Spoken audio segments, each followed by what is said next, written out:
pessoal, boa noite, bem-vindo a mais um Impacto, nosso culto de jovens da UMP Pinheiros. Boa noite, pessoal, uma noite especial a gente aqui, com apresentadoras hoje, né, de uma forma diferente. Sim. E a gente vai falar sobre um tema muito especial, então, dessa forma, teremos uma apresentação diferenciada também por mim, na exímil companhia da minha amiga, Paola Linda Reis. Obrigada. Bom, hoje a gente tem um tema muito legal para ser compartilhado. Hoje o pastor Jonatas Abdias vai falar com a gente sobre temor de homens. Se você está pensando que é medo de assaltante... Não é isso. Não é isso, é muito mais profundo que isso e é um assunto muito sério, a gente precisa falar disso. É super importante. E agora a gente vai ter um momento de leitura bíblica, né? Sim. Para já ir refletindo e trabalhando os nossos corações para receber tudo que Deus tem para falar para a gente hoje. Sim. Digo a vocês, meus amigos, não temam o que matam o corpo e depois disso nada mais podem fazer. Eu, porém, vos vou mostrar a quem vocês devem temer. Temam aquele que depois de matar tem poder de lançar no inferno. Sim, digo a vocês quem vocês devem temer. Não se vendem 5 pardais por 2 moedinhas? Entretanto, Deus não esquece de nenhum deles. Até os cabelos da cabeça de vocês estão todos contados. Não temam, vocês valem bem mais do que muitos pardais. Lucas 12, 4 a 7. Então, anotem a referência aí, Lucas 12, de 4 a 7, para a gente já ir tratando isso no nosso coração. A quem nós devemos temer de verdade, né, Paula? Exatamente. E hoje, sabe que dia é hoje, Paula? Não. Hoje Além de ser sábado, além dia de ser 5 sábado, do 9. dia do impacto, nosso culto, hoje é dia dos irmãos.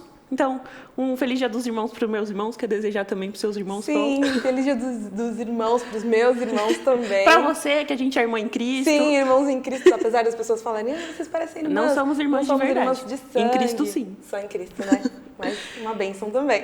E para fazer jus a esse dia, a gente tem o louvor de hoje com os dois irmãos, Felipe e Fernanda Chagas. Nossa, falando Felipe e Fernanda Chagas.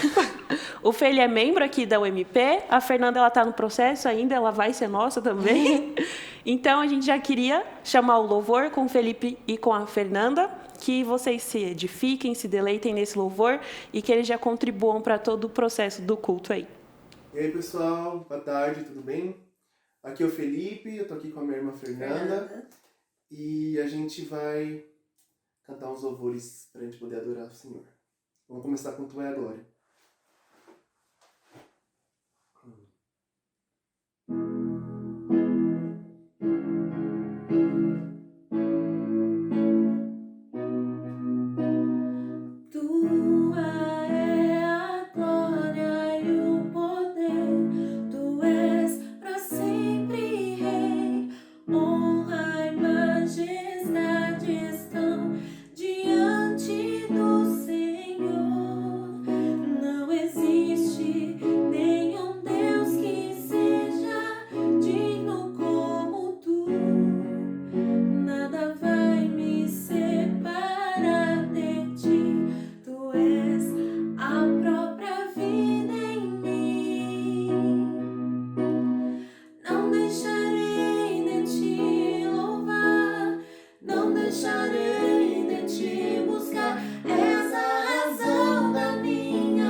deixarei de te louvar, não deixarei de te buscar. És a razão da minha vida, vivo pra te adorar.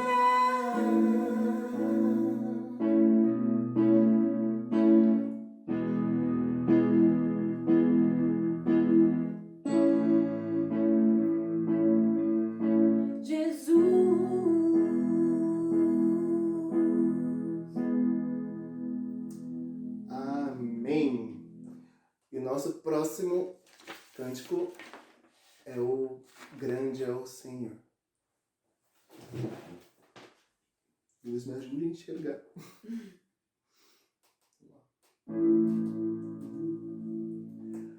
Grande é o Senhor e muito digno de louvor. Na cidade do nosso Deus, o santo monte, alegria de toda a terra.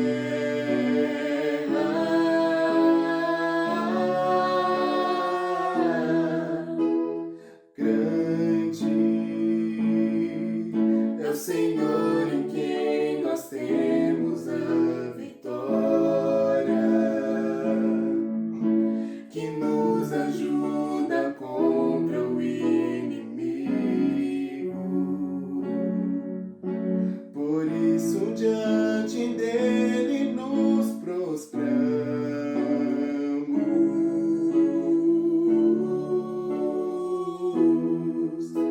Queremos o teu nome engrandecer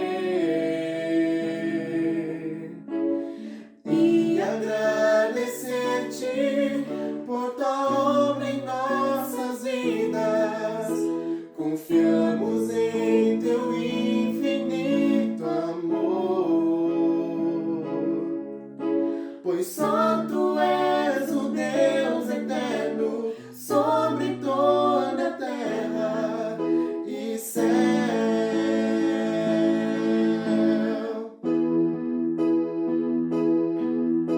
Queremos o teu nome engrandecer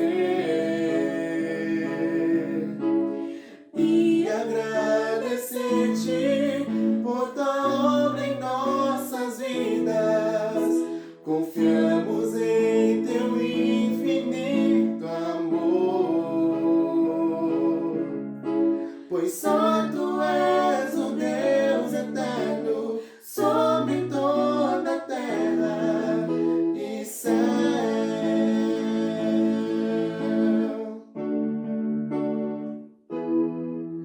E céu.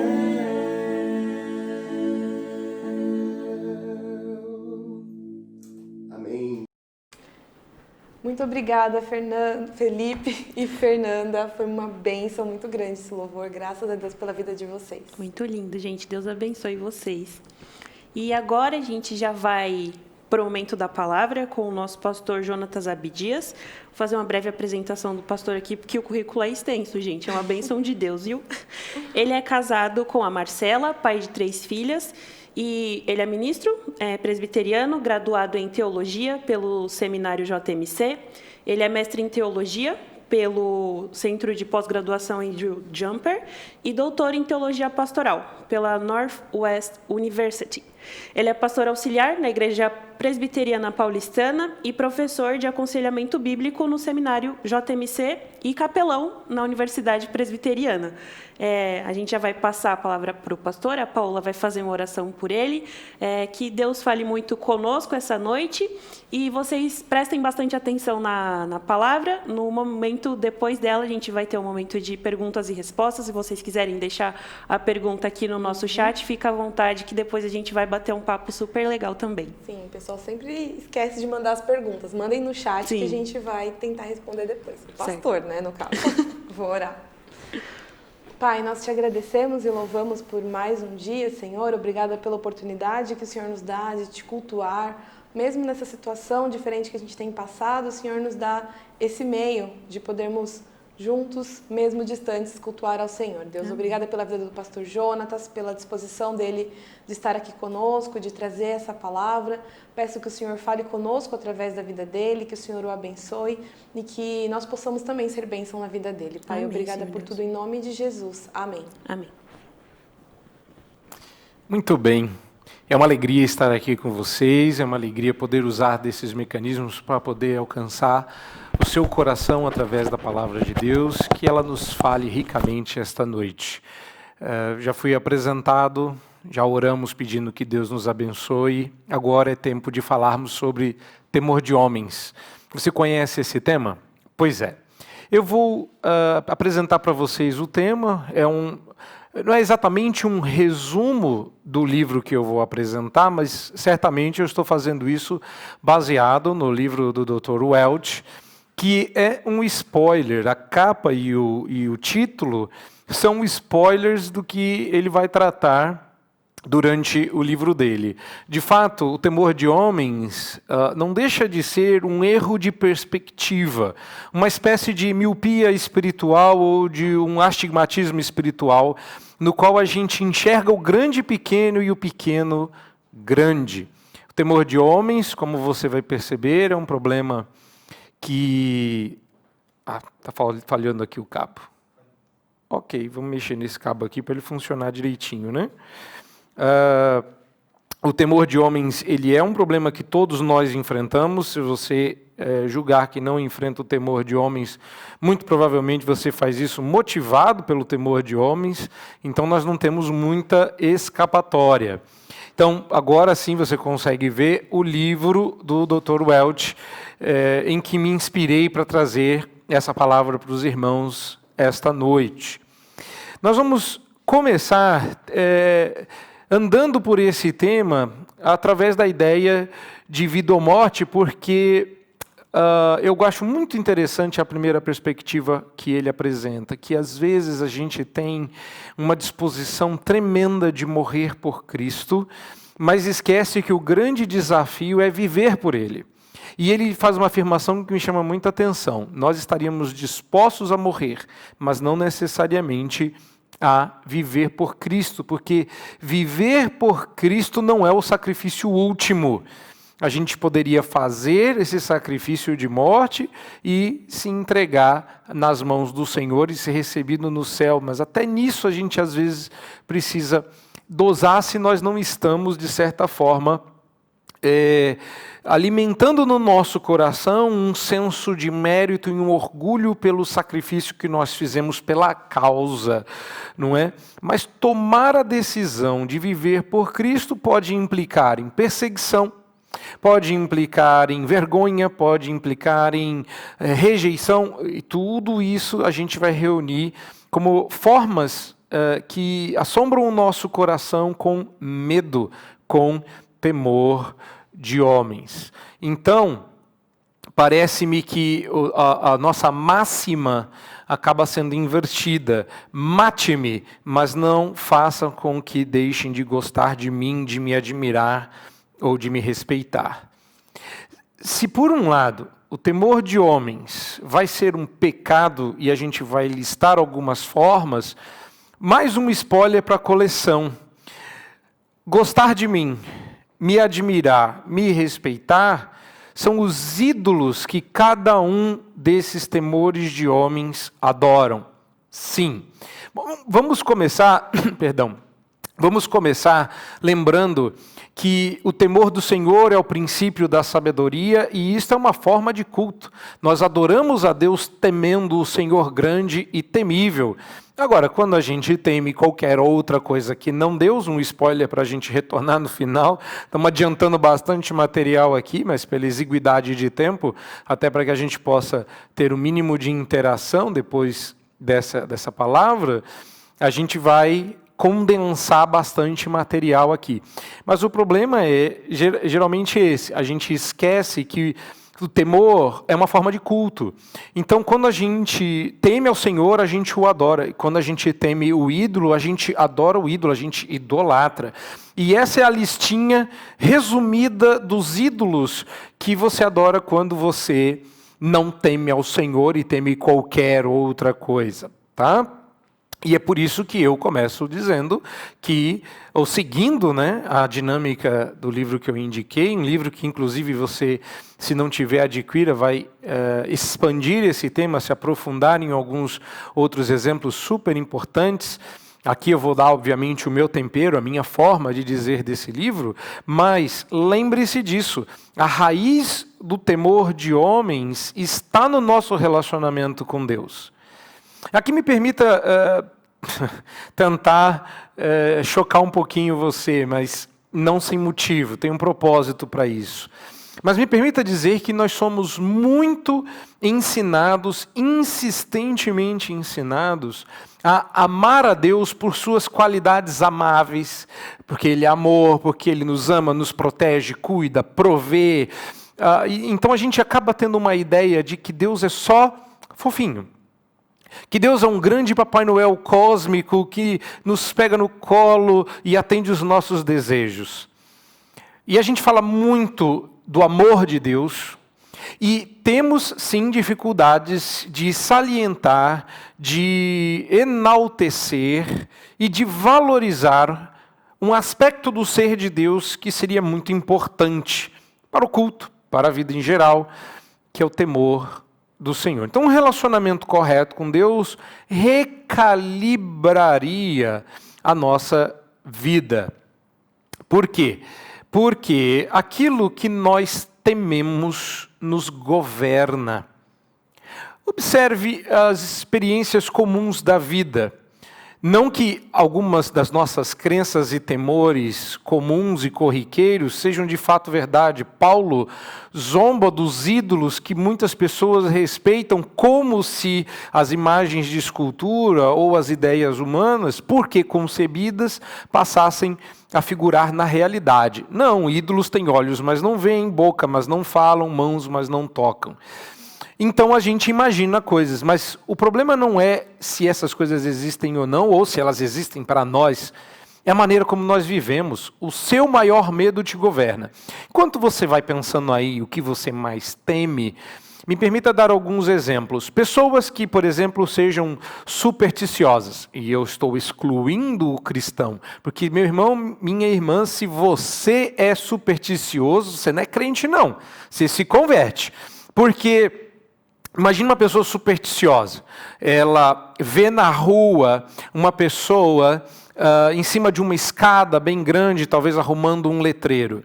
E ela aprendeu desde pequena que passar debaixo da escada dá azar, não pode. E por superstição ela passa ao largo.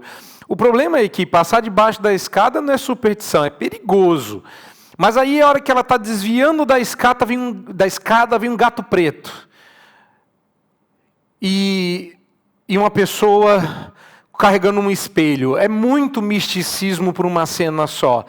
Se ela esbarrar na pessoa do espelho, 7 anos de azar. Cruzar com um gato preto não é uma boa. Passar por debaixo da escada não parece ser uma melhor opção. Já reparou que o nosso medo nos governa? Que a gente evita certas coisas por medo, nem sempre por precaução. Tem gente que morre de medo de sair na rua. E aí elas têm fobias sociais. Tem gente que morre de medo de ficar esteticamente feio. Evitam algumas coisas na vida para que elas não sejam atacadas na sua área de maior medo. O nosso maior medo nos governa, o nosso maior medo nos domina. E é por isso que a Escritura diz, e você vai me ver batendo nesse ponto ao longo dessa preleção, que se nós tememos ao Senhor, então o que nos domina é Deus. Então, quando a gente tenta evitar o nosso maior temor, nós acabamos, se não alcançando aquilo, a Escritura diz que aquilo que a gente mais temia foi o que nos sobreveio, justamente porque não tememos a Deus. E nós não deveríamos temer as pessoas. Mas a pergunta é por que nós as tememos? Afinal de contas, bater na tecla que você tem que temer ao Senhor não necessariamente resolve o problema. Pelo contrário, às vezes a gente se sente duplamente culpado. Agora eu sei que eu devia temer ao Senhor e sei também que não temo ao Senhor. O que eu faço? Então a primeira coisa é tentar entender por que a gente teme ao Senhor. E a razão pela qual você tem aí esses dois cachorrinhos, que parece um rato, o menorzinho, mas não é porque essa figura começa explicando o motivo básico do nosso temor de homens. Sim, não entendeu? Dá uma olhadinha na figura. O problema é que eles dois têm exatamente o mesmo tamanho. Eu sei que não parece, porque quando eles se veem de maneiras diferentes. O orgulhoso enxerga os outros como menores do que ele, e o medroso como os outros maiores do que ele. Quando você olha para essa dupla de cães, com qual deles você se identifica? Se você se identifica com o pequenininho e enxerga todos como maiores do que você, melhores do que você, e você fica cheio de temor, cheio de apreensão, tímido, então você tem temor de homens. E essa é a razão. Agora, transformando isso em alguma coisa mais prática, eu diria que nós tememos pessoas porque cremos que elas têm o poder de nos humilhar. Então, eu temo as pessoas porque eu não quero ser humilhado e eu entendo que elas tenham este poder sobre mim. Eu temo as pessoas porque elas podem me rejeitar, ou me ridicularizar, ou me desprezar. São 3 palavras que querem dizer a mesma coisa, qualquer coisa nessa direção. Rejeição, tenho medo de ser rejeitado. Porque, lembra da idolatria? Aquela que eu falei no começo? Exatamente. Nós, deixa eu ver se eu acho aqui para vocês. Nós temos... aqui, 3 ídolos básicos: ser amado, ser admirado, ser respeitado. E quando nós não somos, nós tememos. Ou seja, eles não me amam, eles não me admiram, eles não me respeitam, porque tememos a humilhação, tememos a rejeição e tememos a agressão. Decorou? Humilhação, rejeição e agressão.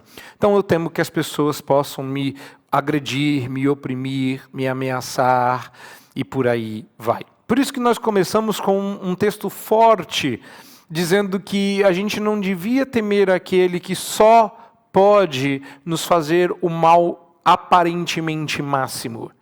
Mas eu vou chegar nisso já. Guarde o texto do começo está na nossa lista. Vamos explorar cada um deles. O primeiro medo é o medo da vergonha. As pessoas irão me ver. Conta a história de que... história lúdica, obviamente, né? Mas conta-se a história de que 5 homens receberam o mesmo trote na cidade, né?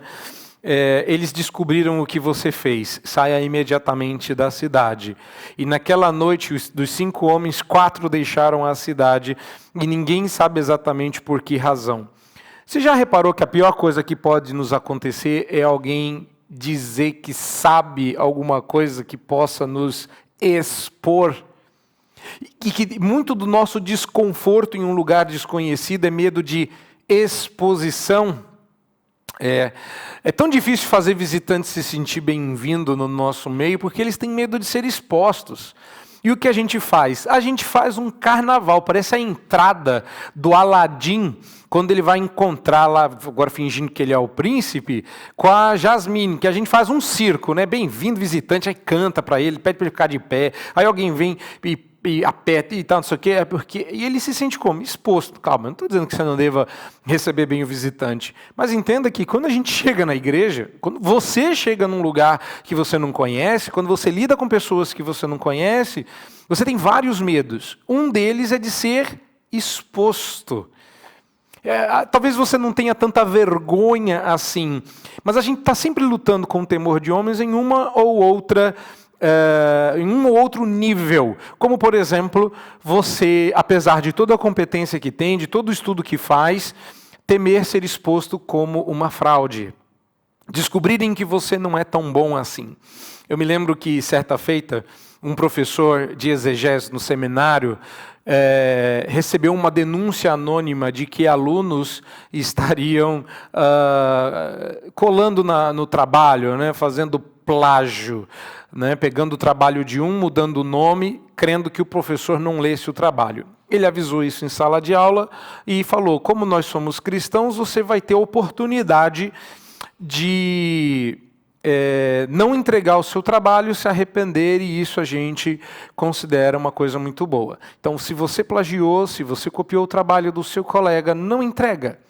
Seja honrado, seja reprovado, mas não seja expulso do seminário envergonhado. E eu estava sentado atrás, eu vi que alguns colegas pegaram o trabalho que estava em cima da mesa e colocaram debaixo da mesa. Se você está se perguntando se eu entreguei ou não o trabalho, eu entreguei o trabalho. Até porque acho que poucas pessoas teriam trabalhado com o salmo que eu trabalhei na ocasião, que estava bem polêmico e bem difícil, então eu imaginei que ninguém teria copiado meu trabalho, eu tinha certeza que não tinha copiado de ninguém. Mas eu vi um ou dois colegas guardando o trabalho. Depois da aula, depois da entrega cerimonial dos trabalhos, eu puxei ele de canto na hora do intervalo e falei: irmão, você plagiando? Cara, como assim, né? E aí ele disse: não, eu não plagiei, não. Eu só fiquei com medo de ser exposto mesmo. Vai que... ele não entregou o trabalho por temor de homens. E a gente faz cada coisa por temor de homens, a gente se enfia em cada enrascada por causa de temor de homens, a gente tem medo de ser envergonhado. E a razão pela qual a gente tem medo de ser exposto, a gente tem medo de ser envergonhado, é que no momento da exposição, no momento da publicidade, o que a gente esperava era a aprovação. O que a gente esperava era que as pessoas nos ovacionassem. Cuidado, porque são dois pecados que a gente comete quando a gente teme homens. O primeiro é o do orgulho, achando que nós temos direito a um reconhecimento para o qual nós não fizemos jus. Então a gente tem medo de ser exposto para que no lugar das palmas venham vaias. E a gente fica com medo. Esse é o primeiro temor de homens. Vasculhe o seu coração, comece desde já. Se em algum momento você se identificar, talvez você olhe e fale: não, graças a Deus, esse não é o meu mal. Se o mal chegar, ou de repente você está se identificando, fala: nossa, sou eu inteirinho. Aproveita que você está em casa, que ninguém está vendo que você está assistindo, já pede perdão e já confessa o seu pecado e o abandone. Porque quando a gente está lidando com pecados, quando a gente está lidando com esse tipo de coisa, não é uma recomendação só de tratamento, peça ajuda. Em se tratando de pecados, o primeiro passo é arrependimento. E uma proposta diante de Deus, um compromisso verdadeiro de mudança de vida. O segundo temor de homens é o medo da rejeição. Tememos ser rejeitados, abandonados. Tememos que as pessoas nos deixem sós. E o medo da rejeição move muitas montanhas políticas. Sim, uma das piores coisas que acontece para nós, na experiência que a gente tem, é a rejeição. A gente considera, inclusive, quando a gente tem experiências de rejeição, como se isso fosse um trauma, não é? Ele foi rejeitado, etc. E a gente tem mesmo esse temor. É claro que a gente pode ser tudo isso. E eu não estou tratando de ser, estamos tratando do medo de ser. Ser humilhado, ser rejeitado e ser agredido é algo que nós deveríamos estar prontos, dispostos e cientes que a nossa fé pode nos dar a oportunidade de sofrer. Então, como cristãos, ser humilhado é possível. É possível que queiram nos agredir. Eu acho que o mundo está abrindo mão da sua civilidade, está se tornando cada vez mais bestial, e a gente deve se preocupar com isso, lutar para que essas coisas não aconteçam, mas estar disposto. Uma coisa é a gente não gostar e lutar contra, outra é se mostrar indisposto, ou pior, despreparado. Então, quando a gente fala de rejeição, nós não estamos falando da rejeição de fato. Nós estamos falando do medo de ser rejeitado. Talvez porque nosso maior medo seja o da rejeição final, que é a rejeição divina, que é a rejeição que só o Senhor pode fazer conosco. Essa rejeição, ela não traz um trauma ou um desconforto momentâneo. E essa rejeição final, Jesus, no Sermão do Monte, adiantou que ela estava sobre a mesa. Quando no dia final nós apresentássemos nossa vida diante dele, ele disse que haveriam alguns que chegariam se gabando do currículo que têm. E aí Jesus vai dizer, não, vocês não vão entrar não. E eles não vão entender, mas Senhor, em teu nome não fizemos isto, aquilo e aquilo outro. E o Senhor Jesus vai rejeitá-los, dizendo, apartai-vos de mim, os que praticais a iniquidade. Mas esse tipo de rejeição aqui não é legítimo. Deixe-me te dar uma ideia do que nós estamos falando aqui com uma ilustração. E essa você não vai encontrar no livro que eu indiquei. Porque essa eu ouvi, e olha só, eu não estava ouvindo neste contexto. Essa é uma história que eu ouvi quando pastoreei no interior de São Paulo. Essa família contava a história de que essa senhora, que tinha problemas cardíacos, não podia, por conta dos problemas que tinha, até de às vezes segurar o bebê. E ela tinha acabado de ter o segundo filho, ou o primeiro filho, não me lembro aqui, e eles viviam ela ficava muito tempo sozinha, porque o marido viajava bastante na época, tinha um trabalho que às vezes exigia que ele ficasse 20, 30, 40 dias fora de casa, e eles moravam numa casa muito humilde, aí representada pela imagem, mas era uma coisa muito semelhante, porque além dela ficar mais elevada para que em momentos de enchente e cheia eles não passassem dificuldades, existiam frestas. Eu não consigo imaginar uma situação tão humilde como essa. Mas ela conta uma ocasião em que ela foi até o quarto do bebê, porque o bebê estava chorando, e graças ao bom Deus o bercinho do bebê era elevado, e ela abriu a porta e ela deu de cara com uma cobra no chão. E ela já era cardíaca. O filho lá, uma cobra no chão. Ela não pensou duas vezes, ela abriu a janela e pediu ajuda. A janela dela, conta ela, dava de frente para a janela do vizinho. O vizinho saiu, eles já tinham o trato de que ele ficava de sobreaviso para ajudar caso houvesse algum tipo de emergência, e aquela, sem dúvida, era uma. Ela abriu a janela, gritou por ajuda, o vizinho veio e falou, pois não, estou aqui. Mas você sabe como nós somos, né? O melhor de nós não passa de chapolim. A gente se dispõe a ajudar quando alguém precisa de ajuda, mas a gente não tem a coragem necessária para fazer o serviço. Então esse vizinho entrou na casa dela e falou, eu ajudo. E ela falou, tá ali a cobra. Só que para surpresa de todos, ele destemidamente, sem dar nenhuma palavra, entrou no quarto, pegou a cobra com as mãos, abriu a janela e jogou a cobra fora. Lembrando que essas casas, elas ficavam erguidas sobre um rio ou alguma coisa do tipo. Ele jogou a cobra fora, agradeceu a senhora, saudou e foi embora para a casa dele. Quando o marido dela retornou de viagem, ela contou os feitos grandiosos do vizinho. Eu esqueci de contar que esse casal cozinhava maravilhosamente bem.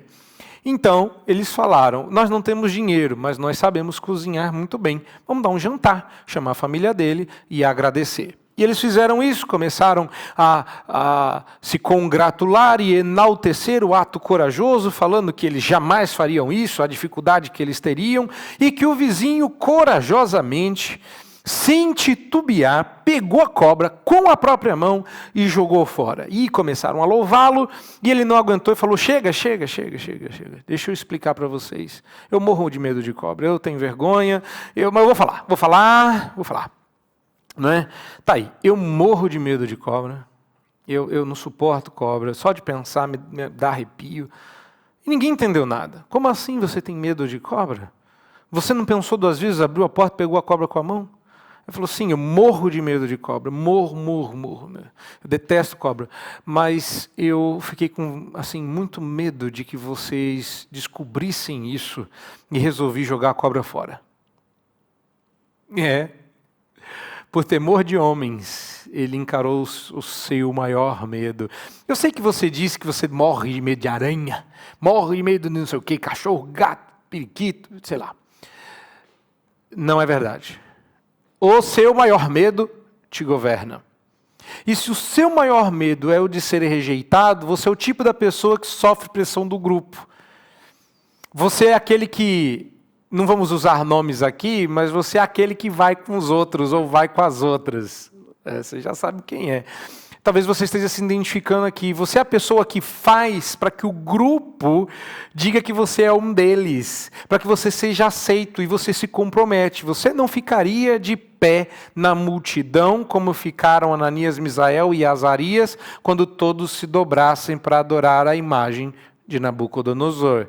Porque muita gente, vai que esse povo nos rejeita, vai que eles dizem: então, você não topa, você está fora. Isso seria um problema. Esse é o medo de rejeição. Mas o pior deles, sem sombra de dúvida, não é nem o medo da vergonha, nem o medo da rejeição, ou da humilhação e da rejeição, mas, sem sombra de dúvidas, o medo da agressão. Se é para confessar pecado, vocês chegaram no meu medo. Eu morro de medo de ser agredido. Tanto é que esses medos me levaram a fazer muitas artes marciais ao longo da minha vida, porque eu achava que eu tinha que estar preparado para me defender, porque eu morria de medo de ser agredido. O problema da agressão e o problema do temor de homens é que nem sempre a ameaça está presente, porque não precisa. A ameaça não precisa estar presente porque a ameaça mora no seu coração. Ela não é externa, ela é interna. Não precisa haver uma ameaça para que você tema.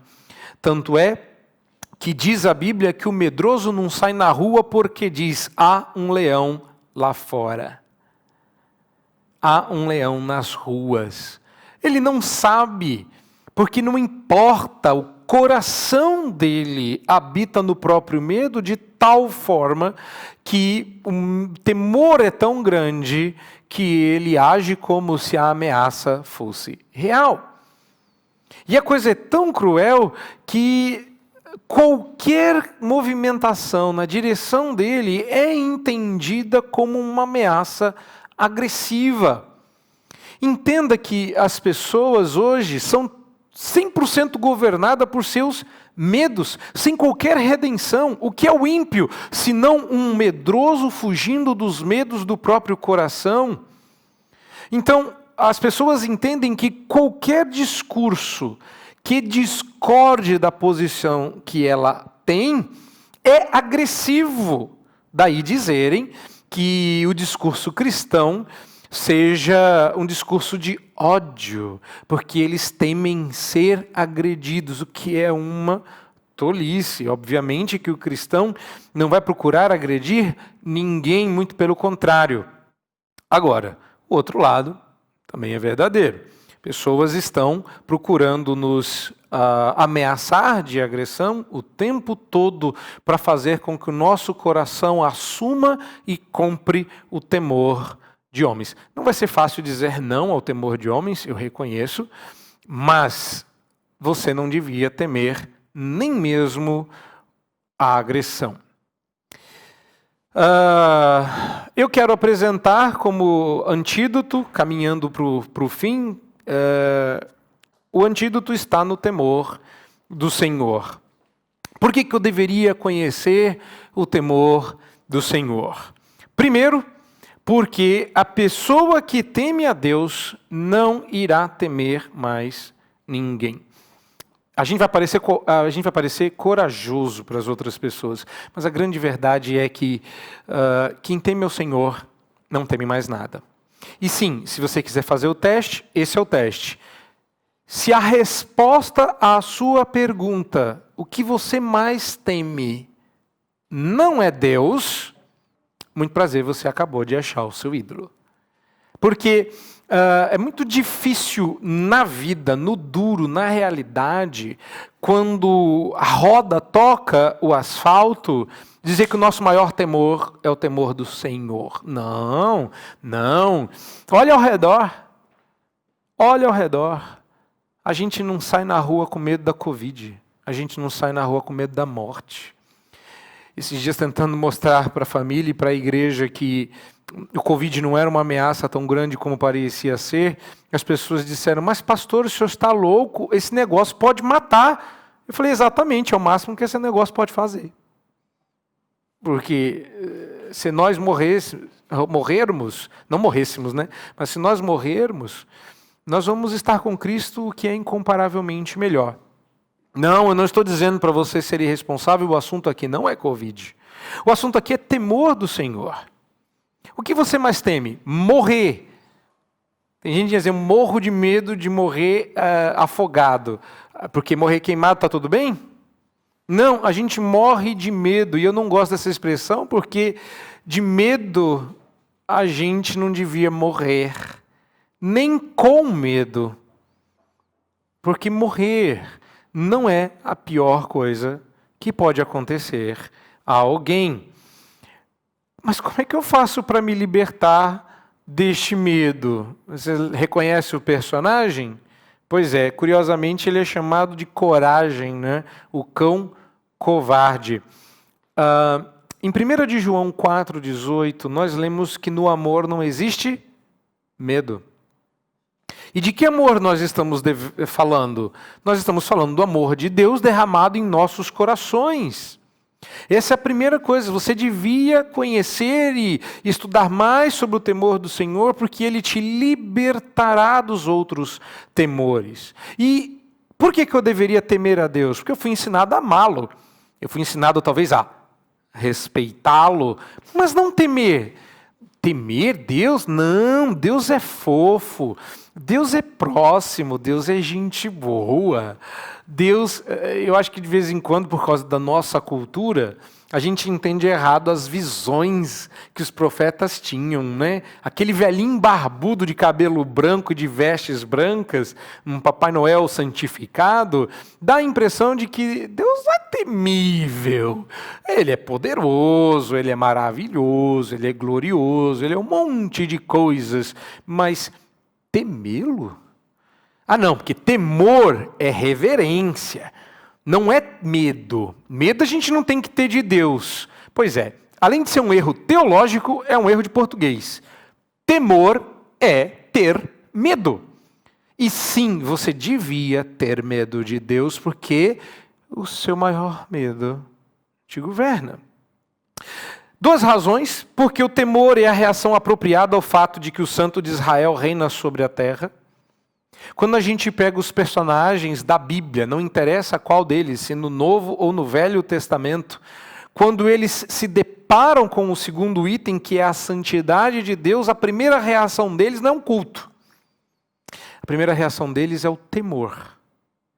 Quando Pedro, no Novo Testamento, se deparou com o poder de Cristo, ele disse, Senhor, retira-te de mim, porque sou pecador. E diz a Bíblia que Pedro temeu. Mas a gente vai chegar nos textos, calma. Aqui eu só estou dando um exemplo para você.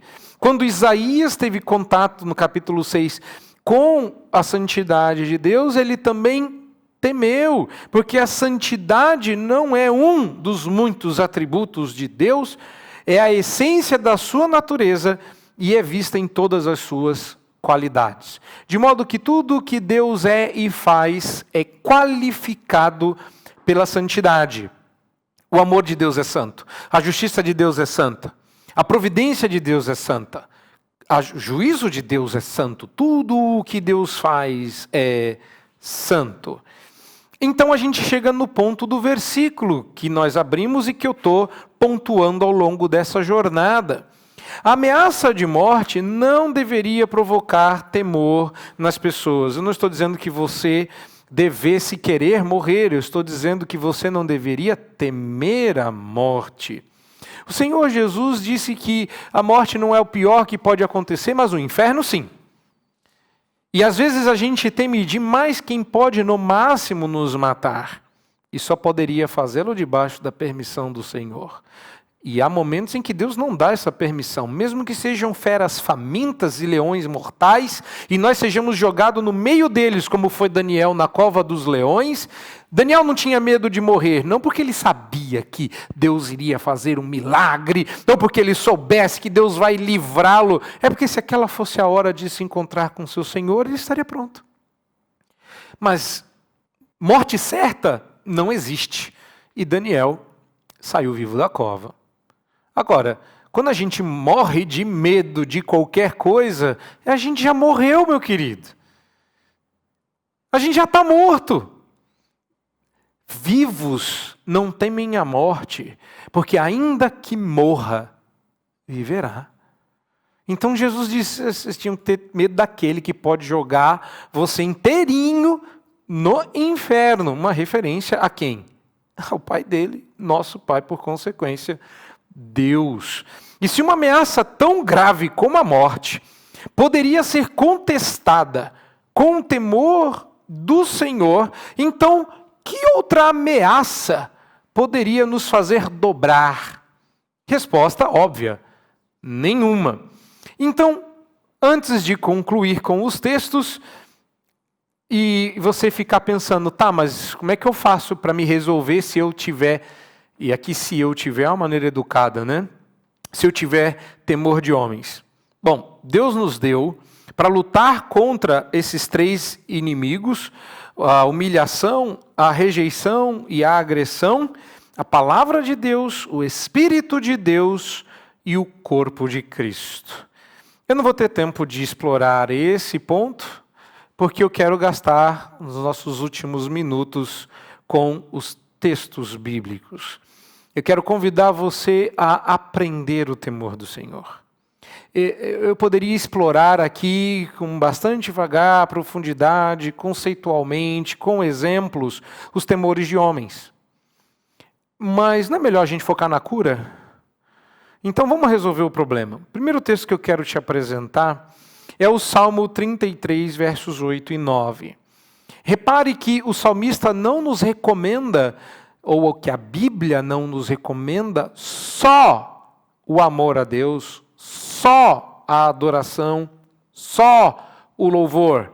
Há recomendações explícitas, tais como esse texto, que você tema a Deus, tema o Senhor, toda a terra, temam-no todos os habitantes do mundo, pois ele falou e tudo se fez, ele ordenou e tudo passou a existir. Só pelo fato de que Deus é o Criador e criou todas as coisas do nada, pela palavra do seu poder, o convite não é venha adorá-lo, venha reconhecer a sua santidade, a sua grandiosidade. Não, tema, tenha medo. Um Deus que fala e tudo acontece, basta ele pensar que a coisa está resolvida. Tema. Repare que a conexão entre a criação e o temor é feita no Salmo, não outra coisa. Vamos ligar para outras questões. Vamos agora pegar um texto de Moisés, lá em Gênesis, quando Jacó se encontra com Deus e ele conclui, quão temível é este lugar, e fez um voto, então o Senhor será o meu Deus. Curioso, porque quando a gente se encontra com Deus, quando a gente tem uma experiência com Deus, a primeira coisa que a gente deveria ter não era uma experiência de bem-estar. Quando a gente percebe a presença de Deus num culto, a gente não devia se perguntar para os outros, e aí, gostou? Deus se manifestou, né? Maravilha. Não, a experiência devia assim, você percebeu Deus no culto? Percebi, quase não conseguia me mexer de tanto medo. Mas não é essa a reação que a gente tem. Das duas, uma. Ou você não tem temor do Senhor, ou o que você sentiu de manifestação era apenas uma esfirra estragada. Tome cuidado com isso. Porque quando essa experiência acontece, e ele percebe que naquele ambiente Deus apareceu, ele disse, quão temível é este lugar. Ou seja, esse é o lugar em que eu vou lembrar para sempre, que quando eu passar, eu tenho que passar de fralda. Porque não vou completar. Você complete o espaço em branco aí. Salmo 119, 120. Qual é a reação que a gente tem quando a gente, lendo a palavra, tem consciência da grandeza e da santidade do Senhor? Arrepia-se minha carne com temor de ti e temos os teus juízos. Desculpa, isso aqui não é respeito, não. É medo. Tá? Encaixe respeito aqui. Não vai dar, porque quando o salmista diz um negócio desse, leia na sua versão. Até as versões que amenizam as Escrituras não vão conseguir fugir do fato de que esse texto está dizendo que o salmista ficou arrepiado de medo, calafrio. Temos teus juízos, Deus me dá medo. É isso que esse salmista está dizendo. Repare que a leitura da palavra e a profundidade do conhecimento da palavra gerou nele não um calorzinho no coração, provocou nele medo. E Paulo em Filipenses, falando de Jesus, geralmente o personagem que nós julgamos como aquele que representa toda a fofura de Deus, porque o Deus do Antigo Testamento era muito mau, o Deus do Antigo Testamento era muito ali na lei, Jesus é a graça, não é? Então qual que é a graça de Jesus? Diz aí Paulo, porque ao nome de Jesus se dobre todo o joelho, e você acha que isso é o quê? É adoração, não, meu amigo, é só a pronúncia. E eu fico imaginando que este momento em que Paulo está se referindo, que é o momento do retorno glorioso de Jesus, onde todo joelho se dobrará e toda língua confessará que só existe um Senhor, não Salvador, nem fofura cósmica, mas Senhor. Quando o anjo disser, no momento do juízo final, anunciando a entrada do juiz, dizendo o nome, não haverá quem não dobre o joelho. Mas isso é respeito. E eu duvido muito. Pela maneira como Paulo coloca isso, está mais parecendo medo de não ser punido mesmo. E para encerrar, Isaías 33, 6. Haverá, ó Sião, estabilidade nos teus tempos, abundância de salvação. Ele está, obviamente, aqui se referindo aos tempos da vinda do Messias, quando Jesus viesse e estabelecesse o reino de Deus. E em Sião, esse reino fosse estabelecido para sempre. E aí ele falou algumas coisas que nós iríamos desfrutar. Sabedoria e conhecimento. Olha que maravilha. E o temor do Senhor será o teu tesouro. O temor do Senhor será a coisa mais preciosa que você vai ter. E a pergunta é, o que você mais teme? Qual é o seu maior medo? Se for aranha, barata, Covid, já não é o Senhor. Porque a Covid vai levar a minha vida, mas não pode me lançar no inferno. A aranha, tá bom, pode doer um processo. E talvez a gente queira evitar um processo mais doloroso. Não vou dizer que você não deve evitar tanto o Covid quanto a aranha ou a cobra. É melhor a gente evitar mesmo. Mas o ponto aqui não é outro. Se a gente precisar encarar com cuidado, a gente encara. Seja agressão, seja rejeição, seja humilhação. Mas às vezes o medo dessas coisas faz com que a gente peque contra Deus. E eu sei quando eu estou experimentando o temor do Senhor, quando eu estou disposto a pecar para evitar passar por humilhação, rejeição e agressão. Quando eu sirvo a Deus disposto a ser humilhado, agredido ou rejeitado, aí eu entendi o temor do Senhor.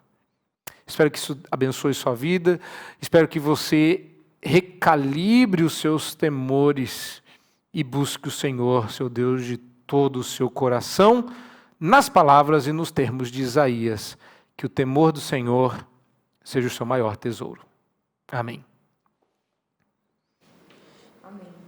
Muito obrigada, pastor Jonas. Foi uma grande bênção essa palavra. Mexe com a gente que está aqui. A gente sempre que fala que está aqui, a gente apanha aqui. Vocês apanham daí. E uma grande bênção. Vamos para mais um momento de louvor, para a gente fixar essa palavra e a gente pensar em tudo que a gente ouviu. Estamos de volta. Agora a gente vai cantar Agnus Dei.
Próximo que a gente vai cantar agora é, se eu enxergar, Canção do Apocalipse. Digno é o Cordeiro que foi morto, santo, santo ele é. Um novo cântico ao que se assenta sobre o trono do céu. Santo, santo, santo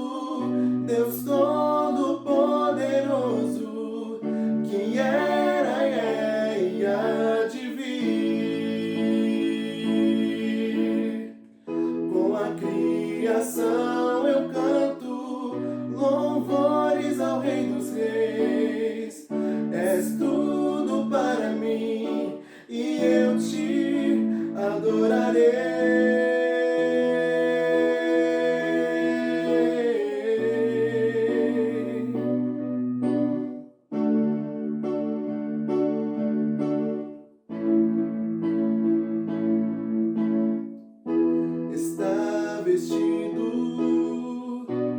do arco-íris, sons de trovão, luzes, relâmpagos, louvores, honra e glória, força e poder para sempre, ao único Rei eternamente. Santo, Santo, Santo, Deus Todo-Poderoso, que era e é e há de vir. Com a criação eu canto louvores ao Rei dos Reis. És tudo para mim e eu te adorarei.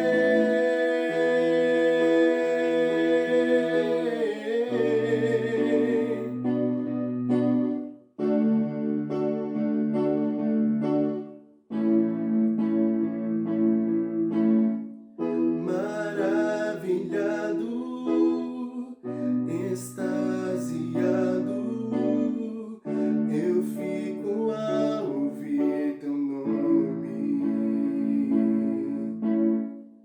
Maravilhado, extasiado, eu fico a ouvir teu nome. Jesus, teu nome é força, é fôlego de vida, misteriosa, água viva.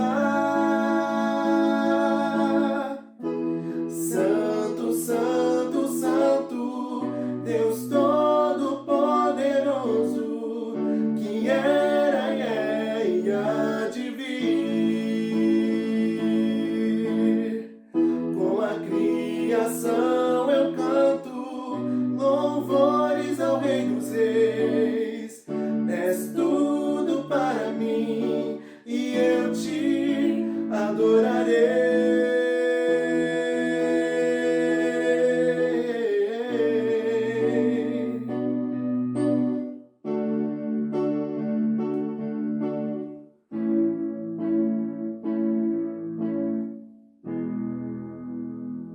Aí, amém. Até mais, galera.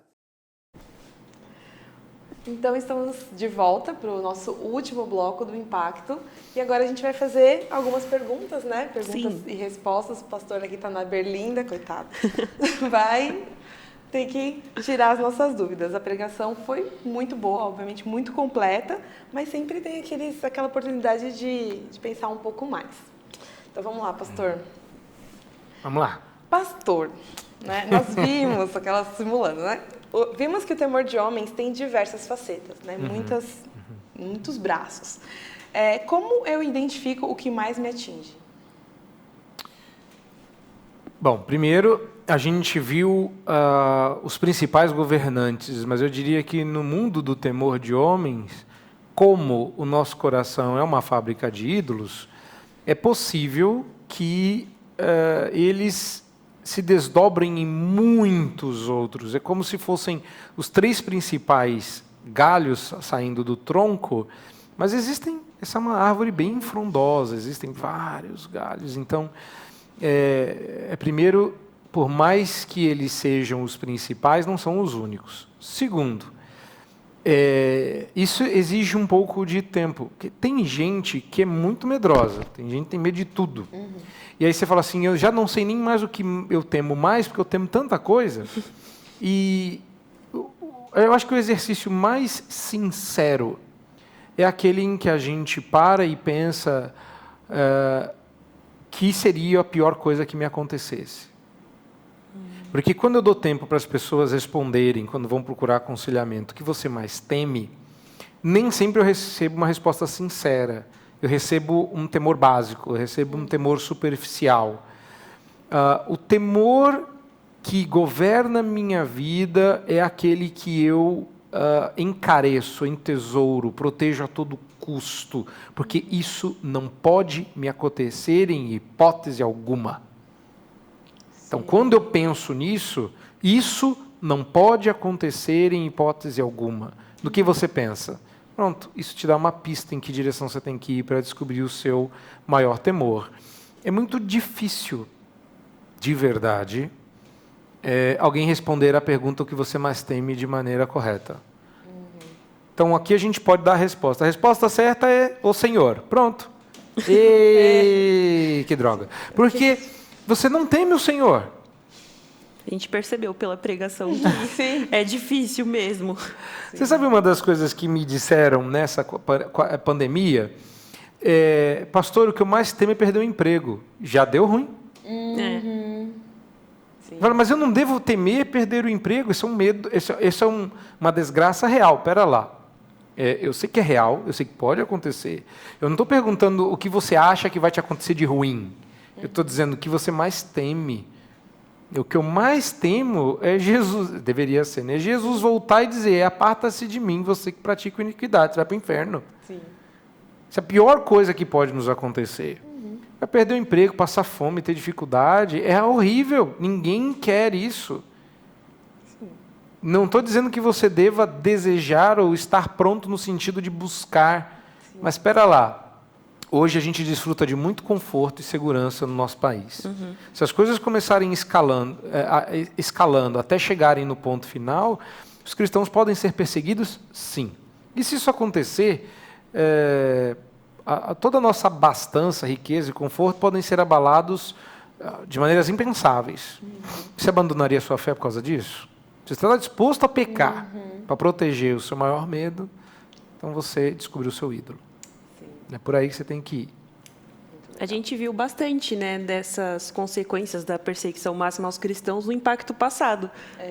O pessoal do Portas Abertas esteve aqui e o Everson ele trouxe vários trabalhos que eles têm desenvolvido com vários países que têm passado por essa dificuldade, né, que os cristãos passam por essa dificuldade. Sim, eu fiz, quando eu estava fazendo uma parte do doutorado nos Estados Unidos, eu conheci um mestrando chinês da igreja subterrânea da China. E ele estava fazendo mestrado nos Estados Unidos porque queria ministrar melhor a uma igreja que não pode aparecer, porque tem que se reunir à noite no subsolo da casa. E a gente pode falar abertamente, nem sempre a gente se prepara. É verdade. Então, é curioso como a Igreja de Cristo cresce em termos de perseguição, em tempos de ameaças, porque quando você se torna um cristão nesse ambiente, você já não tem mais esse temor. Entendeu? Porque é uma realidade. O temor, ele é uma expectativa de mal. Ele não é a realidade do mal. Você não teme aquilo que te acontece. É verdade. É Entendeu? uma raiz da ansiedade, né? Exato. Nem sei se vai acontecer, mas eu já estou desesperada. Exato. É como fazer um teste para ver se é câncer e você morre antes do resultado sair. Sim. Mas qual que pode ser pior do que ouvir isso depois que você ouviu? Entendeu? Eu morro de medo de ter câncer. Sai o resultado, foi o meu caso. Né? Eu tive aos 14 anos. Saiu lá, você tem câncer. Foi agora, mas agora não tem mais o que fazer. É um exercício que a gente aprendeu também de trocar o nosso medo do e se para a confiança em Deus do ainda que aconteça. Isso, né? Amém. É por aí. Isso aí é o melhor antídoto. Uma segunda pergunta que nós temos aqui é: sei que devemos fazer o melhor para Deus em tudo. Como equilibrar minhas ações para que, de fato, eu faça para Deus e não para homens? Bom, esse é o tipo de pergunta que é difícil de responder, porque a resposta é fazendo para Deus. Fazendo para Deus significa que a opinião de Deus é mais importante que aquilo que as pessoas vão pensar de mim quando eu estiver fazendo para Deus. Se eu faço para Deus, mas é aquele tal negócio, a gente faz para Deus, mas dando aquela olhadinha para ver se vocês estão vendo que eu estou fazendo aqui para Deus. Exatamente. Né? Você já não está fazendo para Deus. Entendeu? Então, não existe é difícil falar de equilíbrio, porque é um pressuposto com o qual nós não trabalhamos como cristãos. Sim. Esse é um Como se você pressuposto pudesse ter os yin dois, yang. né? Esse é um pressuposto shintoísta, não um pressuposto cristão. O pressuposto do cristianismo é a antítese. Entendeu? Se os cananeus raspam o cabelo, o nazireu vai deixar o cabelo crescer. Entende? Então, a gente tem que inverter a expectativa. Agora, quando eu faço para ser visto pelos homens, aclamado pelos homens, acho que um exemplo bem interessante de como o temor de homens expõe outros pecados, foi um aluno meu dizer assim: eu estou com muito medo de pregar na minha igreja, porque na minha igreja tem muitos pastores XYZ. Eu fico imaginando o drama pecaminoso do rapaz que é seminarista aqui. Entendeu? E aí vira o pastor e fala: domingo é você que prega e nós estaremos sentados. Se você vai pregar para o povo de Deus, seu maior medo é o Deus que vai estar olhando para ver se você vai falar aquilo que ele pôs na palavra. Sim. Mas não é isso que acontece. E aí a pessoa vira e fala: professor, eu estou morrendo de medo de pregar na minha igreja. Aí eu, por quê? Porque se eu pregar mal, e se não sei o quê, e se eu faltar com a verdade? Eu falei: você está preocupado com o que Deus vai achar da sua pregação? Ou você está preocupado com que as pessoas saibam que você é ruim? Aí ele falou: não, vou confessar, estou preocupado que as pessoas olhem para mim e falem: nossa, que pregação mais xoxa, ainda diz que é seminarista? Eu falei: sim, sabe por quê? Porque o que você está esperando é subir no púlpito, pregar no Salmo 23 e a igreja dizer assim: olha, a gente é pastoreado por reverendo grande, reverendo gigante, reverendo máximo e reverendo potência. Nunca tinha ouvido falar isso. Meu irmão, que bênção. Eu falei: isso aí é pecado. Sim. O temor de homem se revela, né, na gente querer aplauso e querer ser admirado. Exatamente. Sim. Então, o que eu temo? Se eu não for aplaudido, eu serei humilhado? Olha, e a gente ainda paga o seu seminário para quê? Rejeitado? Olha, toda vez que você for pregar, me avisa para eu não vir. Agredido? Que alguém chegue na porta e haja como a dona Florinda e ainda diga para os filhos: não se junte com essa gentalha? Sim. Repare que o temor de homens nos governa. Se você sobe no púlpito ou se você se expõe no serviço ao Senhor, preocupado com o que as pessoas vão pensar de você, não vai não. Fique em casa. Sim. E tem Hashtag fique em casa. E tem aquela coisa que você sente depois, né? Do tipo, não elogiaram do jeito que eu queria. que Nem eu esperava, viram o que eu fiz passei por aqui. isso. Né? Todo esforço, né? Né? Todo Tipo, esse você- serviço a Deus que eu fiz para Acabou. Ele, né? Acabou e você fica assim. E aí? Eu acho que um dos grandes exemplos que a gente tem, não sei se vocês fazem aqui, mas eu fui pastor de uma igreja que tinha muito, que era cantata. E aí o povo se lasca de ensaiar e tal, e marca o dia de fazer a cantata. Aí canta maravilhosamente bem. O ensaio foi para aquilo, certo? Ok. Aí acabou, o povo gostou tanto e foi tão bom que eles falaram: a gente podia repetir. Falei: não, já imaginou isso em Israel? O cara pega o cordeiro, corta a garganta do cordeiro, separa ele em partes, põe no holocausto, queima, e sai um fogaréu bonito, um culto maravilhoso. Aí a gente podia repetir. Como? Se o fogo consumiu tudo. Culto e adoração, serviço a Deus, é oferta de holocausto. Ou Deus leva tudo, ou Ele não levou nada. Nossa, não tinha pensado nisso. Muito profundo. É verdade. Repetir a dose não vai fazer queimar mais ou... Não, já foi. Sim. Se é para Deus ver, Deus viu. Gente, olha só. Anota essa. Guarda essa. Já fica aí. Guarda essa pra você, porque eu vou levar pra vida. O senhor falou um pouco sobre relacionamentos, como o temor de homens afeta os relacionamentos, né? E tem uma pergunta aqui. Tenho dificuldade de fazer amigos. Isso é temor de homens? Pode ser. No aconselhamento, a gente não trabalha com sintoma e doença. Se eu tenho isso, então eu estou com aquilo. Não é assim que funciona.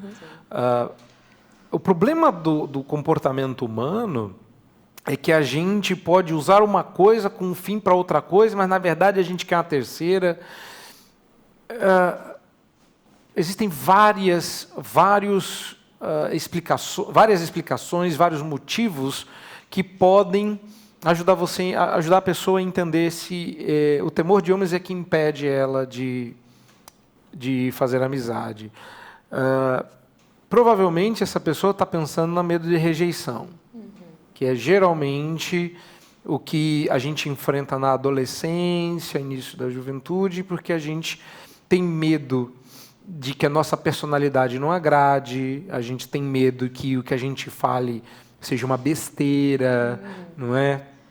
A pior coisa que tem numa roda de amigos é estar todo mundo fazendo um barulho, aí de repente você fala, todo mundo fica calado, e a sua voz ressoa e é uma idiotice, sabe? Você fala uma besteira. Então, assim, se o seu medo de fazer amigos tem conexão com o temor de homens, é uma coisa. Agora, daí a dizer que essa é a razão, isso precisaria de algumas sessões para diagnosticar, tem que ouvir. Quando você está numa roda de amigos, o que é que te vem ao coração? Por que é que você não fala? Por que é que você não se expõe? Etc. Pode ser um monte de motivos, mas eu não excluiria da mesa o temor de homens. Uma próxima pergunta aqui, essa me pareceu bem pesada, assim. Existe uma relação entre o temor de homens e a hipocrisia entre os cristãos? Acho que com os cristãos mesmo e com os de fora, né? De mostrar uma imagem e ser outra por detrás. Sim, eu acho que não é a razão da hipocrisia, mas a hipocrisia pode ser um temor de homens. Eu diria que a pessoa que pegou a cobra e jogou ela fora por mero temor de homens foi hipócrita, quis parecer uma coisa que ele não era? Sim, mas ele ganhou o Oscar de melhor ator. Isso acontece conosco? Acontece sim, infelizmente. Tem conexão? Tem alguma conexão. É possível que a gente seja hipócrita motivado por temor de homens? Sim, é possível. Mas eu de novo, eu não deixaria isso tão íntimo, porque o que a gente quer é olhar para o problema e dizer, eu sei a causa. Sim, bem rápido. Né? E não é assim. Na verdade, é tipo o alinhamento dos planetas quando a gente está fazendo o aconselhamento.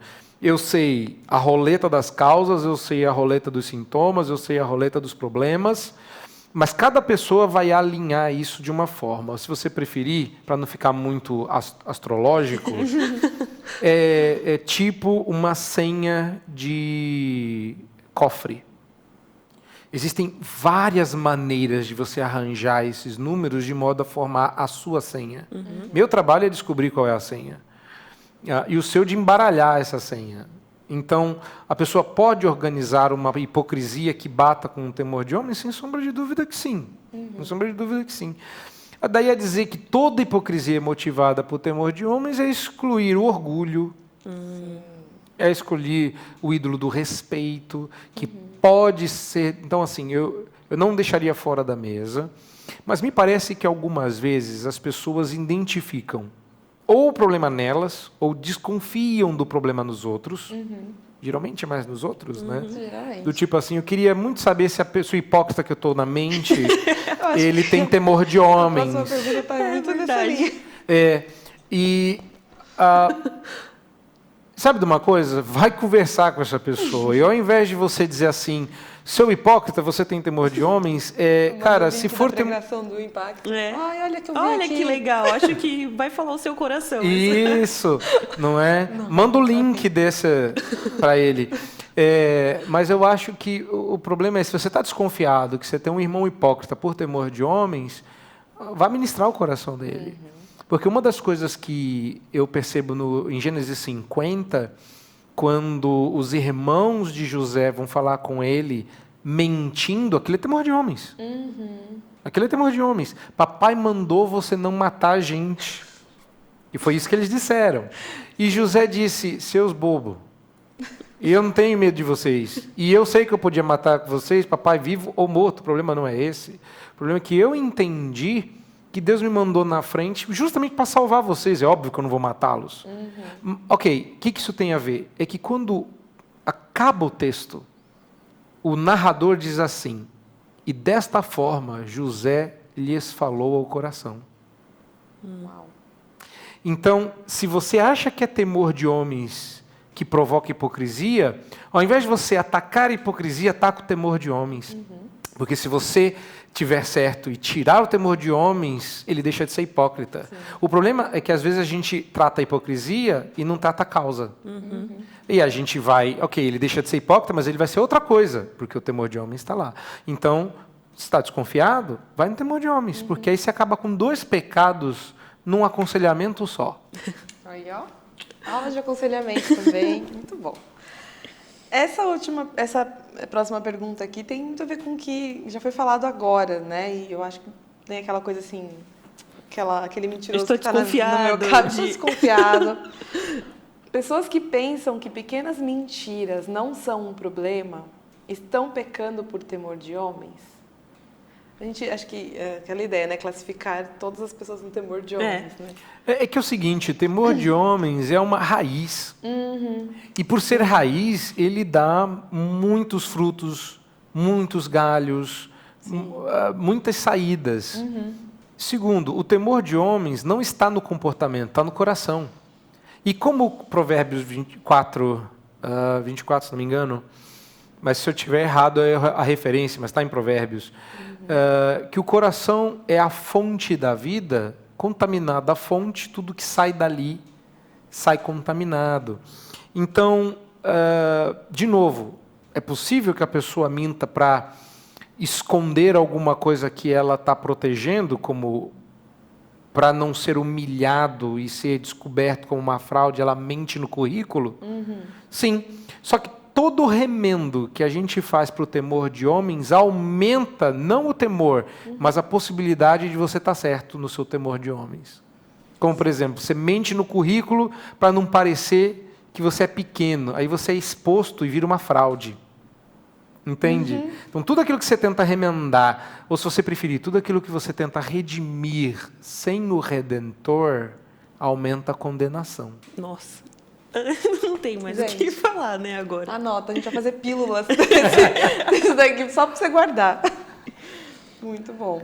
Acho como... É a última parte que a gente tem? Sim, é a última pergunta.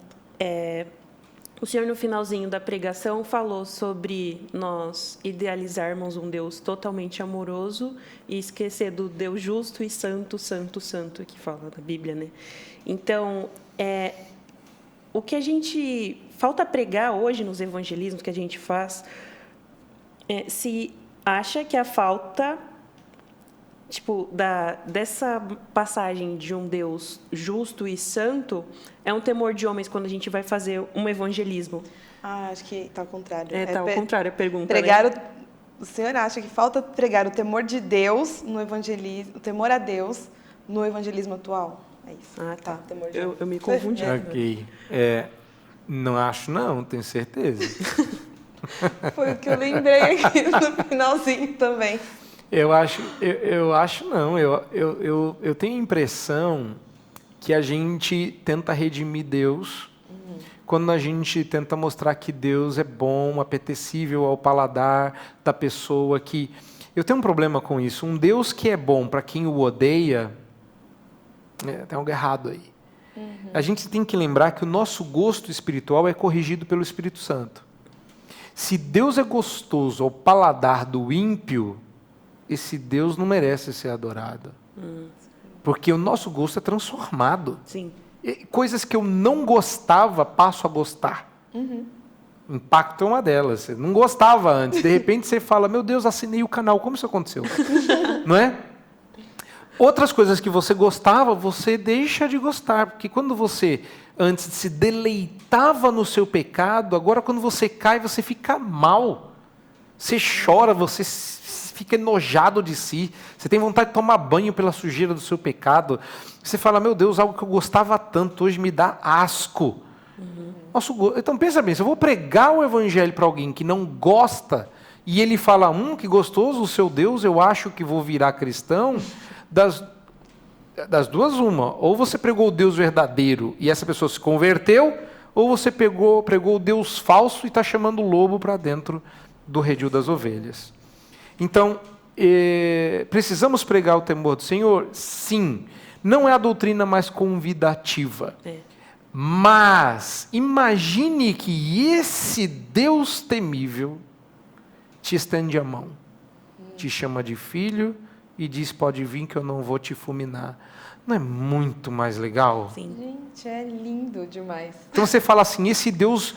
que eu tenho um sermão sobre graça que eu evito de pregar porque eu tenho medo. Isso aqui vai ficar guardado. Eu preguei 2 ou 3 vezes esse sermão e ele mexe muito comigo. E eu tenho um grupo de amigos que faz parte de um quarteto, Efésios 3:20, e eles geralmente cantam depois uma música sobre graça, e a gente sempre faz essa dobradinha. Eu fiz uma vez na minha igreja e retribuí fazendo na igreja deles. Depois a gente para e fala, cara, a gente está brincando com coisa séria, porque logo depois, eles falam, logo depois que você prega, a gente cantar, dá até medo. Mas o resumo, no final, é o seguinte, eu uso alguns desses textos para mostrar que existe um perigo real da gente entrar no culto, porque a gente não merece estar ali. E o que nos preserva de sermos fulminados é o sangue de Cristo. Agora, como é que você vai falar de um evangelho que não resolve este BO? Você está diante de... E assim, no culto a gente testa o que a gente vai experimentar no fim, né? Que é estar diante desse Deus santo, e aí ele vai falar assim, levanta quem tiver coragem. A gente vai levantar. Porque Hebreus diz que, confiado no sangue que foi depositado no Santo dos Santos, nós devemos entrar com intrepidez. Então a gente vai levantar e vai fazer igual Isaías, envia-me a mim, eu vou. Amém. E isso é uma beleza, você falou que isso é evangelho. A boa notícia é que você pode entrar no culto. Essa é a boa notícia. A boa notícia é que você está vivo para entrar pelas portas ou pelos átrios do Senhor com ações de graças. Cristo pavimentou o caminho, agora você pode. Esse Deus grande e temível não vai te fazer mal, porque Ele vira a face do Pai para você. Ele não deixa de ser quem é. E isso dá a este Pai bondoso ainda mais peso, porque eu sei que Ele está segurando um BO grande para poder me amar. Sim. E aí eu me quedo aos pés dele e digo, eu sei o que o Senhor fez por mim. Não foi coisa pouca. Isso é o evangelho. Gente, que lindo. Eu espero que todo mundo aí esteja tão encantado quanto eu estou agora. Sim, eu também. A gente já tinha escutado essa pregação num outro impacto, né? E a gente lembrou dessa parte, quando eu estava falando dos temas. Eu falo, escolhe Temor de Homens de novo. A gente não tinha gravado. A gente não tinha gravado agora. A gente lembrava exatamente dessa parte, porque mexeu muito com a gente. Tipo, a gente tem que agradecer por não ser fulminado aqui. Eu lembrei disso, eu falava, é mesmo. A gente fica muito nessa ideia de que Deus é bonzinho, Deus é ótimo, e Ele tem que ser, e a gente fica se agarrando nisso para falar, Ele tem que fazer minhas vontades também. Aí entra descontentamento e outras coisas. Sim, frustrações e até a falta de reverência que muita gente tem com o nosso Deus, com a gente às vezes tem com o nosso Deus, mas se você parar para pensar, esse é um grande motivador da evangelização. Meu Deus, essa pessoa não sabe com o que está mexendo. Exatamente. Ela não sabe que Ele é grande e temível. E às vezes é por pura ignorância. Eu conto a história que me marcou na África do Sul, quando eu me deparei com um elefante africano pela primeira vez. Eu estava numa distância como daqui na porta. Quanto vocês acham que tem daqui na porta? Uns 4 metros? 3 metros? 5 metros? Quanto? 4. Acho que uns 4. Uns 4 metros, Eu fiquei a essa distância sem nenhuma barreira, eu e o elefante. Ok, até aí tudo bem, se ele está de costas e indo embora. O problema é que ele virou, olhou para minha cara e sorriu. Eu acho que ele sorriu, porque ele levantou as orelhas dele assim e começou a abanar as orelhas. Eu falei, que bonitinho. né? Simpático, Acreditando elefante. sempre no melhor. É claro. O que eu olhei? É um elefante. Toda pessoa, vamos confiar, vamos pensar nos estereótipos. Quando você pensa numa pessoa muito magra e esbelta, você fala, essa pessoa é snob, chata. Quando você vê uma pessoa gordinha, você fala assim, ele é legal. Super legal. Ele é legal. Gordinhos, fofinhos, eles são Simpático. simpáticos por natureza. Aí eu olhei para um elefante e falei, um bicho gordo desse só pode ser uma fofura, não é? Depois eu descobri que ele é um dos animais que mais matam na África. Sim. E eu estava lá. Aí eu tirei a foto, virei para o lado, fui perguntar, porque tinha uma galera que saiu conosco para fotografar. Quando eu virei para trás, eu estava sozinho. Muito bem. Aí eu vi o meu amigo lá atrás, branco, dizendo baixinho para eu voltar com cuidado, abaixar a cabeça, não encarar o elefante. E eu fui voltando meio sem saber o que estava acontecendo. E eu, tá bom, meu Deus, o que é isso? É só um elefante. Aí, isso é só um elefante. E aí, quando eu cheguei lá, eles falaram, é um elefante, você quase morreu. Eu falei, gente, é um elefante. Se o elefante viesse correndo atrás de mim, na época não estava essa forma decadente, né? Na época eu estava correndo e tal. Aí eu falei, gente, se esse elefante resolve correr atrás de mim, ele vai ter que suar para me pegar. E aí o meu amigo falou assim, você está correndo 50 km por hora? Porque essa é a velocidade que o elefante é. Nossa. Falta de informação, olha. A gente se aproxima de Deus como eu me aproximo do elefante, com ignorância. Se o elefante resolve ser bom comigo, é graça. Mas se ele resolve ser o elefante, ele é justo. E essa é a noção que a gente tem que ter de Deus. O Evangelho é que migra você do perigo para a segurança. Quando a gente não entende que tem muita gente como eu se aproximando de Deus, completamente ignorante de quem Ele seja, de sua santidade, poder, glória e justiça, eu devia ser movido a dizer, mesmo que baixinho, vem cá, antes que você morra, eu te falar de Jesus. Porque isso salva a vida dele. Quando, na segunda vez, num mesmo safari, eu emborquei num caminho e eu vi 14 elefantes juntos, eu não pensei duas vezes, daqui para ré. Justo. Olha, Antes teria pensado, olha, 14 animais fofinhos. Exatamente. É uma manada de fofinhos. Exato. Então percebe que isso muda a nossa maneira de relacionar. Sim. Não é? Com certeza. Então acho que o Evangelho e Deus é a mesma coisa. O Evangelho faz com que a gente se relacione com Deus consciente de que eu não tenho direito a toda essa bondade, mas eu desfruto dela pelo sangue de Cristo. Deixa a nossa gratidão real, né? A gente sabe por que a gente é grato. É. Senão a gente fica, ai, que bom que ele é meu amigo, companheiro e faz o que eu gosto. Que ele faz. Exato. Ai, gente, infelizmente chegamos ao final ao fim. do Impacto. Penúltimo Impacto do ano. Uma bênção, pastor, muito obrigada. obrigada. Prazer pela foi sua meu. exposição, por ter vindo. O pessoal que está gostando muito, a Vânia, a Wanda. A Wanda sempre está com a gente, Wanda sempre tá com a gente, é verdade. A Wanda sempre está com a gente, a Roseli, todo mundo agradecendo muito. Então... Deixa eu mandar um abraço também sim, para os meus jovens lá da congregação. Eu sou pastor auxiliar da IPP, mas nós estamos plantando uma igreja. E nós estamos ali ao lado da estação São Judas do metrô. E nós temos um grupo de jovens crescente, né? Cada dia Deus acrescenta mais um que vai sendo salvo graças ao bom Deus. E tem uma galera aí assistindo. Pietro, de maneira específica, pediu para mandar um abraço. Samuel também. Eu não sei quem mais, porque eu não estou olhando aqui. Mas a todos vocês que assistiram, um grande abraço. Deus abençoe. E a todos os jovens desta amada igreja que assistiram, você que recebeu o link, né? Deus abençoe você e que você tema o Senhor.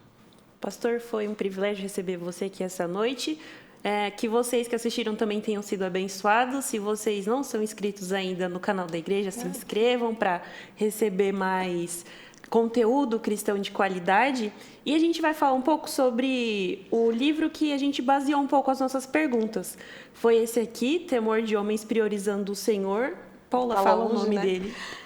Não vou falar o nome do autor. É muito difícil. Não vou falar, ele deve ser holandês, não sei. Brincadeira. Na verdade, é uma indicação de livro, além do livro que o pastor Que o indicou, pastor falou. né? Quando as pessoas são grandes e Deus é pequeno, que é muito bom também, do Ed Welch. A gente também queria indicar esse aqui, que é um livro de devocionais, são 31 devocionais. E como a gente comentou, e que o Temor de Homens tem muitas facetas, em 31 dias você vai descobrir várias. Muitas delas, não todas, que, né? Mas... das que podem te atingir, é muito bom. Ele tem algumas questões bem práticas para ajudar. Até a Daisy citou aqui uma forma de pensar que é muito legal, para a gente tratar isso no nosso coração. Além desse programa que você pode assistir, compartilhar com seus amigos. E reassistir. Sempre vai descobrir uma coisa nova, gente. A gente já está assistindo pela segunda vez, comentou que já tinha ouvido, né, sobre esse tema o pastor falando, mas sempre é uma descoberta nova, aprendizados novos, vários jeitos novos de examinar o nosso coração, né, e descobrir o que a gente tinha antes de temor e conseguiu vencer, o que a gente criou agora também, que é uma... de um ano para cá, de uma semana para cá, o temor muda, Sim. a faceta muda, então é o tipo de coisa que você pode assistir aí, eventualmente. Sim. Né? Então é isso, pessoal. Muito obrigada e volte para o próximo Impacto. Acompanhe as nossas redes para saber das próximas programações e a gente se vê na próxima. Tchau, tchau.